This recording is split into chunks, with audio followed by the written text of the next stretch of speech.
If you're looking for a top-notch Android phone, the Samsung Galaxy series and LG's G family of phones are among your best options. But which of these two should you choose, and what are the real differences? Hello guys, Vic Christoph with PhoneArena here, and it's time to compare the Galaxy S10 Plus against LG's new G8. Right off the bat, let's say that these are pretty similar when it comes to actual firepower.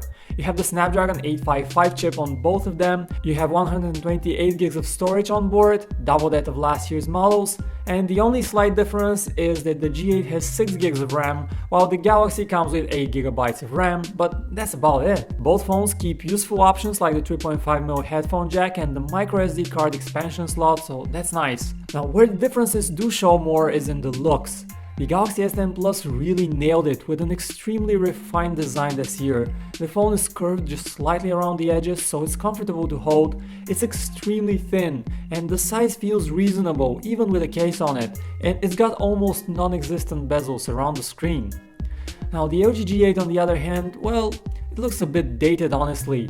The bezels on the side are much bigger, you have a prominent notch, and the phone is slightly thicker. Now there is a reason for the notch on the G8 however, a brand new time-of-flight depth camera which is at the heart of many of the cool things that this phone can do. First and foremost, it allows the G8 to do face recognition the right way, with an accurate detailed map of your face that you cannot easily fool with a photograph. This shooter also brings your portrait selfies to the next level with a very accurate separation between you and the background. And it has other features too. The one that you have probably already heard most about is that it can read your veins. So you can hover your palm above the phone to unlock it with your unique pattern of veins. It takes both of your hands to unlock the phone, so you hold it with one hand and you unlock it with the other, and it doesn't always work well. Thankfully, you do have a very reliable and fast fingerprint scanner on the back of the phone as well. Now the Galaxy on the other hand features a fingerprint scanner embedded in the screen. It's of the new ultrasonic kind, and while it's not quite as fast as a traditional fingerprint scanner, it's in a much more convenient position on the front and it works pretty well. Now speaking of screens, both are AMOLED displays, but the G8 has a brand new crystal sound technology that basically means that the speaker on this phone is behind the screen and vibrates the screen to produce sound. It is a bit like bone conduction technology and has allowed LG to get rid of the traditional earpiece and the loudspeaker on this phone. Now what about the actual experience of using these phones?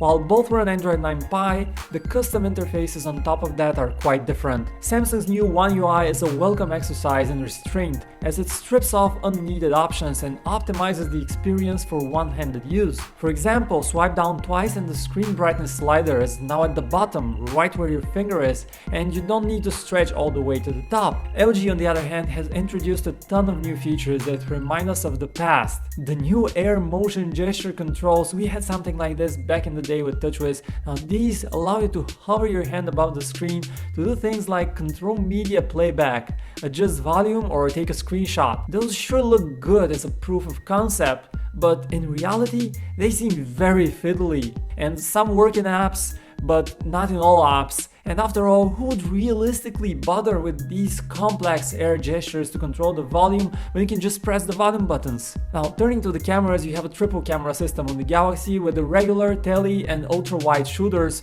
while on the G8 you will only get 2 rear cameras, a main one and an ultra-wide one. There is a triple camera G8 model as well, but that one will likely come to only a few markets like Korea. It's cool that this year LG has managed to get rid of the camera bump and the rear cameras are now completely flush with the back of the phone, while the Samsung still has a noticeable camera bump. In terms of features, there's a new night mode on the G8, and we're curious to do a shootout between the Galaxy and the LG, but so far it's too early to tell which one has the better cameras.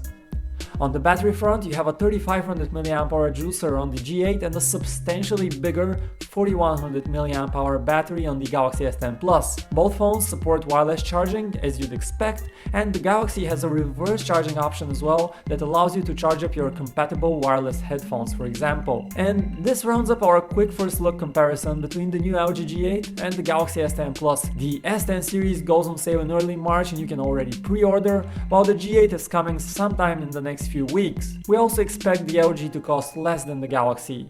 So which of these two would you prefer? Thank you so much for watching this video guys. Hit that like button if you enjoyed watching, subscribe for more, and I will talk to you in the next one.